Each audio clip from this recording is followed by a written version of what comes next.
नमस्कार दोस्तों, स्वागत है आपका हमारे YouTube चैनल जीके ट्रैकर पे। देखिए फ्रेंड्स, आज के वीडियो में हम बात करेंगे जो हमारी एक सीरीज है टॉप जीके एमसीक्यू सीरीज, और इस सीरीज की आज हम 182वीं क्लास को यहाँ पर कवर करेंगे। जैसा आप जानते हैं, इस सीरीज में हम जीके के प्रीवियस ईयर क्वेश्चंस को यहाँ पर पूरी डिटेल के साथ कवर करते हैं, जिससे आपके प्रीवियस ईयर क्वेश्चन भी सॉल्व हो जाएं और उनसे जुड़े कॉन्सेप्ट भी आपके यहाँ पर क्लियर हो जाएं। अगर आपने इस सीरीज की पिछली क्लासेस को नहीं देखा है तो आप उनको प्लेलिस्ट में जाके देख सकते हैं। आज की क्लास में भी हम जो अभी वर्तमान में आपके यूपी पुलिस के एग्जाम चल रहे हैं, उसी के इंपॉर्टेंट जो जीके के क्वेश्चन आपसे पूछे गए हैं उनको पूरी डिटेल के साथ एक्सप्लेनेशन के साथ यहां पर देखेंगे। तो चलिए दोस्तों, आज की क्लास को स्टार्ट करते हैं। आज का हमारा पहला क्वेश्चन है, पृथ्वी के प्रथम सुपर कॉन्टिनेंट यानी बड़े महाद्वीप का क्या नाम था? तो देखिए, जैसा आप जानते हैं, एक थ्योरी है जिसे कहा जाता है महाद्वीपीय विस्थापन थ्योरी या सिद्धांत। इस थ्योरी को दिया किसने था? इस थ्योरी को दिया था वेगनर ने। वेगनर कौन है? यह एक जर्मनी का वैज्ञानिक था।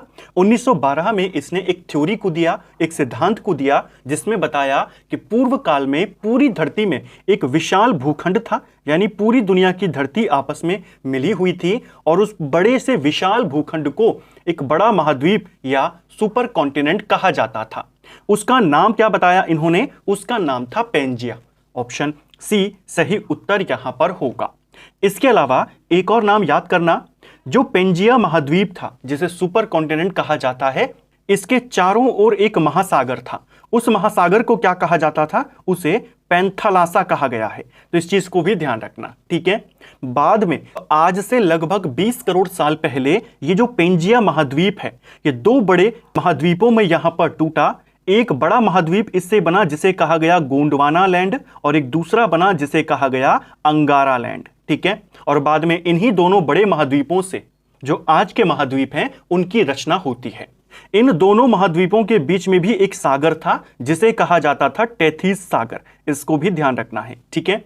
गोंडवाना लैंड से बाद में दक्षिण अमेरिका जो महाद्वीप है, अफ्रीका जो महाद्वीप है, भारतीय उपमहाद्वीप जिसमें भारत, पाकिस्तान, बांग्लादेश, भूटान, श्रीलंका ये सारे हैं, ये सब गोंडवाना महाद्वीप से यहां पर टूटे। क्वेश्चन बनता है, भारत पूर्व में किस भूखंड का भाग था? तो गोंडवाना या अंगारा लैंड। तो भारत गोंडवाना का भाग था, ठीक है, जिसमें से अफ्रीका, दक्षिण अमेरिका, ऑस्ट्रेलिया, अंटार्कटिका और इंडियन सबकॉन्टिनेंट आपके आए।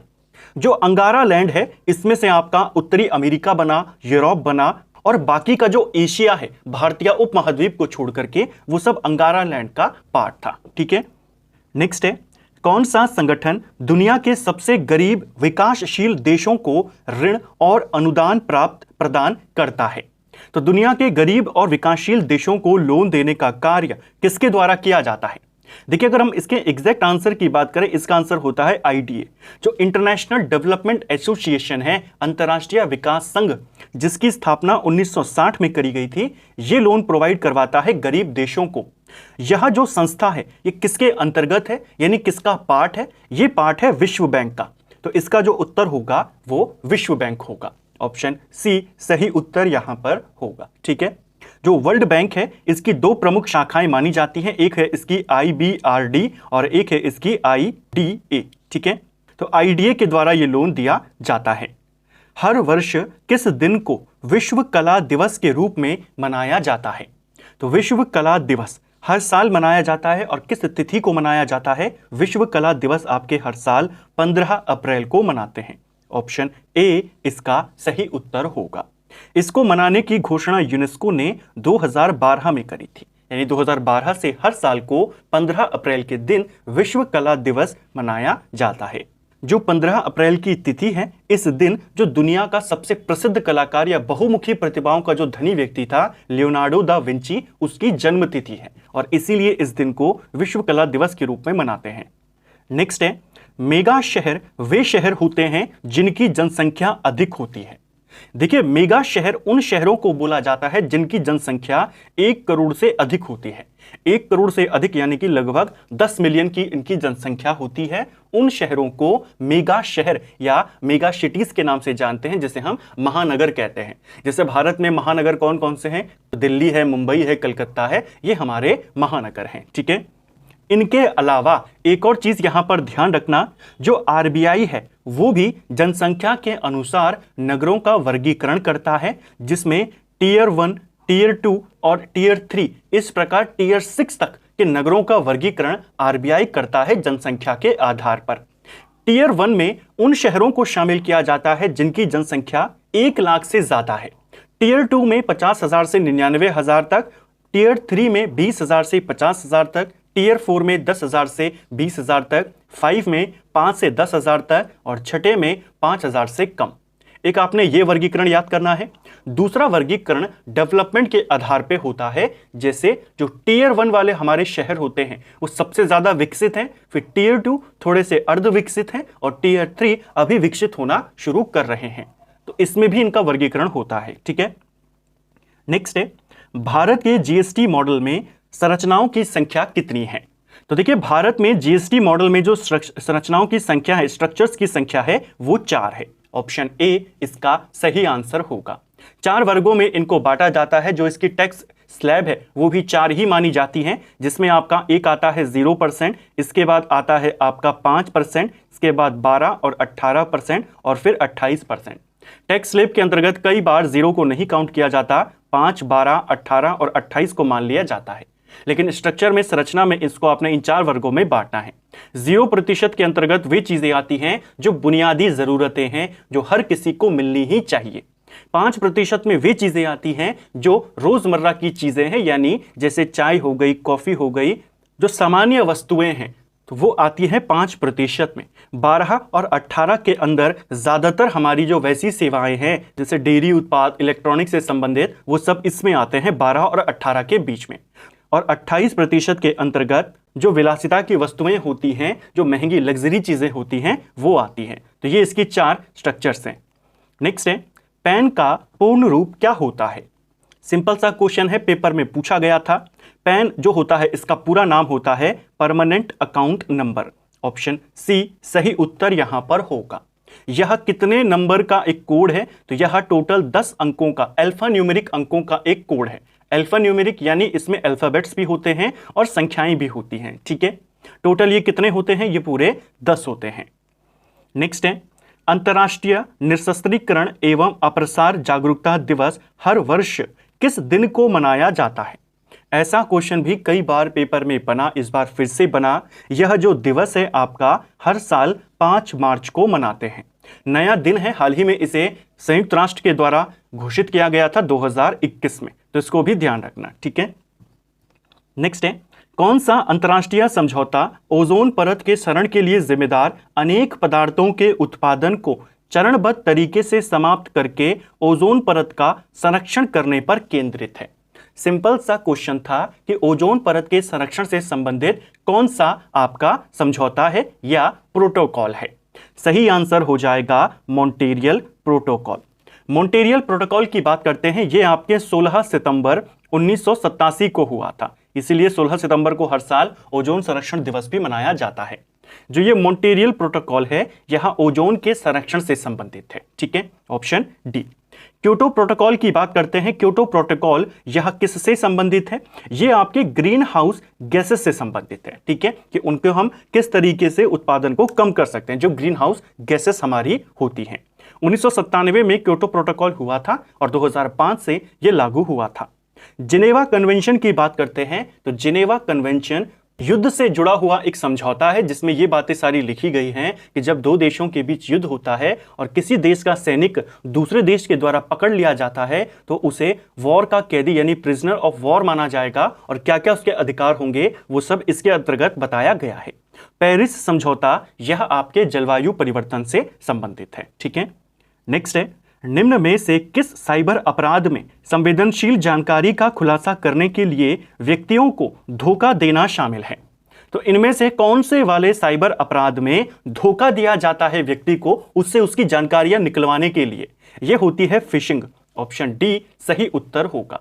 कोई लालच दे करके या किसी चीज में आपको फंसा करके आपसे आपकी जानकारी मांग ली जाएगी, यानी आपको धोखा यहां पर दिया जाएगा। इसी को कहा जाता है साइबर अपराध में फिशिंग। ठीक है, ऑप्शन डी सही उत्तर होता है। जैसे आमतौर पर देखा जाता है कि ऑनलाइन लॉटरी का यहां पर झांसा दिया जाता है कि आपको लॉटरी लगी है और फिर आपसे आपकी जानकारियां मांगी जाती हैं। साइबर बुलिंग क्या होता है? साइबर बुलिंग यानी किसी को ऑनलाइन धमकाना या किसी को ऑनलाइन किसी चीज से डराना या लगातार उसे परेशान करना।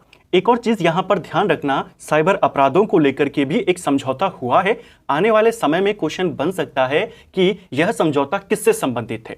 समझौते का नाम है बुडापेस्ट समझौता। बुडापेस्ट समझौता साइबर क्राइमों से ही संबंधित है। ठीक है, कि कैसे उनको कम यहां पर किया जाए। नेक्स्ट है, भारत लिपुलेख दर्रा किस देश के साथ साझा करता है? देखिए, लिपुलेख दर्रा हमारे उत्तराखंड में पड़ता है और यह 3 देशों के ट्राई जंक्शन पर पड़ता है। यानी एक तरफ से इंडिया है, इंडिया के अंदर है ये, दूसरा नेपाल और तीसरा आता है तिब्बत यानी कि चाइना। लेकिन यह जो 2 देश इसके साथ प्रॉपर तरीके से टच है, यह है इंडिया और चाइना। ऑप्शन ए सही आंसर होगा। नेपाल के समीप जरूर है, लेकिन सीमा साझा किस किस के साथ हो रही है? इंडिया और तिब्बत यानी चाइना के साथ हो रही है। ऑप्शन ए इसका सही उत्तर यहां पर होगा। सूक्ष्म सिंचाई कब शुरू की गई थी? तो देखिए, भारत में सूक्ष्म सिंचाई की जो शुरुआत करी गई थी, ये जनवरी 2006 में करी गई थी। ये भी एक रिपीटेड क्वेश्चन था, इससे पहले भी ये कुछ एग्जाम में आया और इस बार यूपी पुलिस के एग्जाम में ये पूछा गया था। जीडीपी डेटा की गणना व जारी करने के लिए कौन सा भारतीय संगठन जिम्मेदार है? तो देखिए, जीडीपी डेटा को कैलकुलेट करना, उसको जारी करने का जो काम करता है वो राष्ट्रीय सांख्यिकी कार्यालय करता है, एनएसओ करता है। एनएसए को ही पहले सीएसओ के नाम से जाना जाता था, अब इसे एनएसओ कहते हैं। नेक्स्ट है, सोशल मीडिया पर टीबीटी का क्या अर्थ होता है? देखिए, सोशल मीडिया पर टीबीटी का जो अर्थ होता है ये होता है थ्रोबैक थर्सडे। ऑप्शन बी सही उत्तर होगा। थ्रोबैक थर्सडे एक प्रकार का हैशटैग है। गुरुवार के दिन यानी थर्सडे के दिन, इस दिन ज्यादातर लोग इसका इस्तेमाल करते हैं और अपनी पुरानी जो फोटोज होती हैं, वीडियोस होते हैं या कोई टेक्स्ट होती है या कोई उनकी यादें होती हैं, उनको शेयर करते हैं। काफी ज्यादा ये चर्चा में रहता है और काफी ज्यादा ये इसका इस्तेमाल भी होता है। ठीक है, टीबीटी हैशटैग का। भारतीय संविधान का कौन सा अनुच्छेद नए राज्यों के गठन और मौजूदा राज्यों के क्षेत्रों, सीमाओं या नामों में परिवर्तन का प्रावधान करता है? तो नए राज्यों का गठन, मौजूदा राज्यों के क्षेत्रों में, सीमाओं में, नामों में चेंजेस, ये सब किस आर्टिकल में है? आर्टिकल 3 में है। ऑप्शन सी सही उत्तर होगा। जब हम भारत के अंदर जो राज्य पहले से हैं उन्हीं में परिवर्तित करके, उनके नाम परिवर्तित करके या सीमा में परिवर्तित करके नए राज्य का गठन करते हैं, तब अनुच्छेद 3।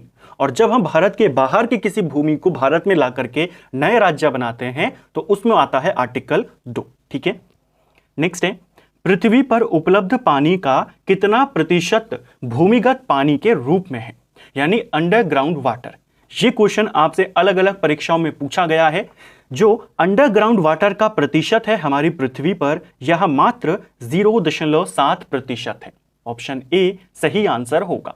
देखिए, पृथ्वी की सतह की अगर हम बात करते हैं, हमारी पूरी पृथ्वी पर टोटल कितना पानी है? लगभग 70% से ऊपर, 70.8% के करीब हमारी धरती पर पानी है। इसमें से जो अधिकांश पानी है, मैक्सिमम जो पानी है 97.25%, यह केवल हमारे महासागरों में है, जो कि खारा पानी है जिसे नहीं पिया जा सकता।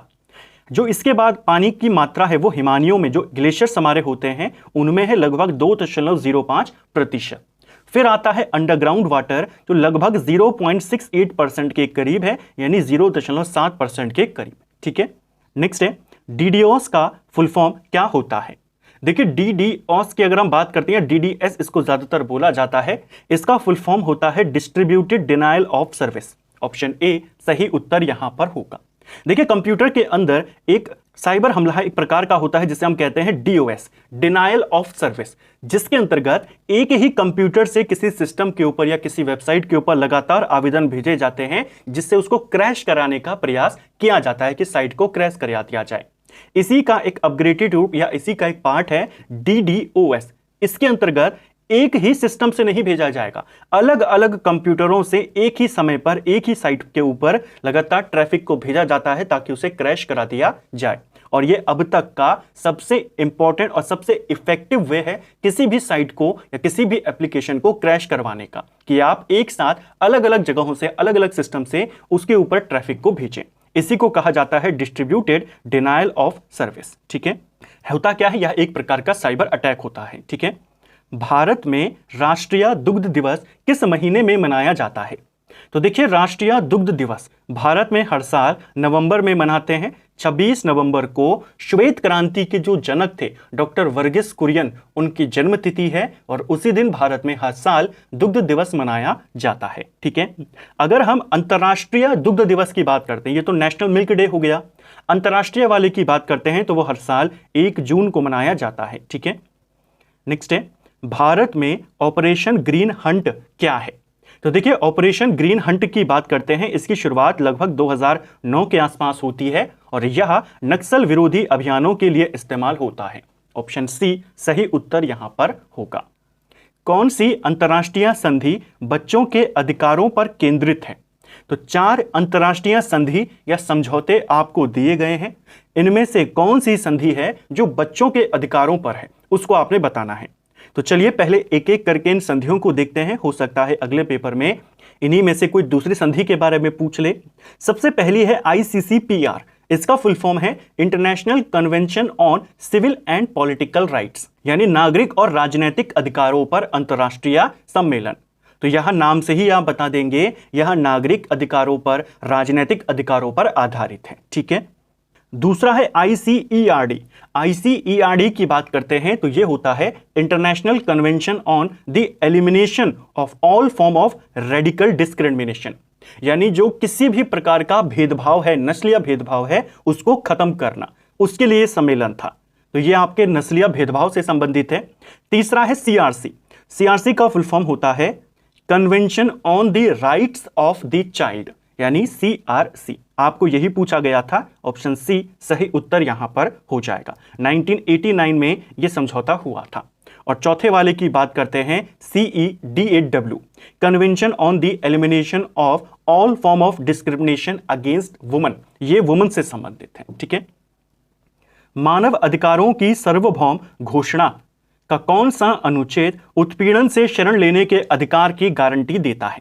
देखिए, क्वेश्चन आपने पढ़ा होगा, कई बार पेपर में आया है, उत्तराखंड में भी आया है कि मानव अधिकारों की सार्वभौमिक घोषणा कब होती थी या कब हुई थी। तो आप एक डेट बताते थे 10 दिसंबर 1948 को। एक क्वेश्चन ये बहुत बार पेपर में आया। इसके बाद एक दूसरा क्वेश्चन इसी से मिलता जुलता आया कि ये जो सार्वभौम घोषणा हुई थी, इसमें टोटल आर्टिकल्स कितने हैं? तो इसमें टोटल आर्टिकल्स हैं 30। ये भी कई बार पूछा गया। अब उन आर्टिकल्स के अंदर की बात यहां पर पूछे जाने लगी है। यह क्वेश्चन भी आपसे यूपी पुलिस में पूछा गया था कि कौन सा आर्टिकल है इन आर्टिकल 30 में से जो आपको किसी भी दूसरे देश में या किसी भी जगह पर शरण लेने की गारंटी देता है अगर आपका उत्पीड़न वहां पर हुआ है। कौन सा अनुच्छेद हो जाएगा? यह अनुच्छेद 14। ऑप्शन बी इसका सही उत्तर यहां पर होगा। अनुच्छेद 14 हर व्यक्ति को उत्पीड़न से बचने के लिए दूसरे देशों में शरण लेने का अधिकार देता है। इस चीज को ध्यान रखना कि हर व्यक्ति को यह अधिकार है कि अगर उसका उत्पीड़न किसी देश में हो रहा है तो वो दूसरे देशों में शरण ले। ऑप्शन बी इसका सही उत्तर यहां पर होगा। जो आर्टिकल 10 है वो ये कहता है, इसी के अंतर्गत, क्योंकि 4 आर्टिकल आपके पास एग्जाम में आए थे तो इन चारों को समझ लेते हैं, क्योंकि टोटल 30 आर्टिकल हैं, 30 के 30 याद करना बहुत मुश्किल है। तो जो पेपर में एक बार आ गए, भले ही अदर विकल्प के तौर पर, तो उनको नोट कर लीजिए। आर्टिकल 10 है जो सार्वभौम घोषणा का मानव अधिकारों के जो अनुच्छेद हैं वो ये कहता है कि किसी भी व्यक्ति को अगर उसके ऊपर कोई आरोप लगे हैं तो उसे पूरा अधिकार है कि उसकी एक निष्पक्ष जांच हो, निष्पक्ष न्यायपालिका के द्वारा उसकी जांच हो। वो आर्टिकल 10 में बताया गया है। इसी प्रकार जो आर्टिकल 18 है यह हर व्यक्ति को उसके विचार, विवेक, धर्म की स्वतंत्रता का अधिकार प्रदान करता है। ठीक है, और अंत में आता है आर्टिकल 25। इसमें यह बताया गया है कि हर व्यक्ति को अपने और अपने परिवार के स्वास्थ्य और कल्याण के लिए जो पूरा जीवन स्तर उसे मिलना चाहिए उसका अधिकार है, जिसमें उसे भोजन, वस्त्र, आवास, चिकित्सा देखभाल वो सब शामिल हैं। तो ये मनुष्य के अधिकार हैं, वो आर्टिकल 25 में बोला गया है। तो इसको भी आपने ध्यान में रखना है। तो फ्रेंड्स, ये था हमारा आज का वीडियो जिसमें हमने जीके के 20 इंपॉर्टेंट क्वेश्चन को यहाँ पर कवर किया। इन क्वेश्चन को डिटेल के साथ कवर करने का प्रयास किया ताकि आप प्रीवियस ईयर क्वेश्चन के माध्यम से आपको आइडिया भी लग सके कि किस किस लेवल के किस टाइप के क्वेश्चन बन रहे हैं, और अतिरिक्त तथ्यों के माध्यम से आप एक ही साथ इनके कॉन्सेप्ट को भी क्लियर कर जाएं। इनसे जुड़ी जो जानकारियां इंपॉर्टेंट हैं, जो आने वाले एग्जाम में पूछी जा सकती हैं, उनको कवर कर पाएं। उम्मीद करता हूं आपको आज का वीडियो पसंद आया होगा। अगर आपको ये वीडियो पसंद आई है तो वीडियो को लाइक करें, चैनल पर नए हैं तो सब्सक्राइब करें, अपने दोस्तों के साथ शेयर करें। वीडियो आपको कैसा लगा कमेंट बॉक्स में हमें ज़रूर बताएं। Thank you friends.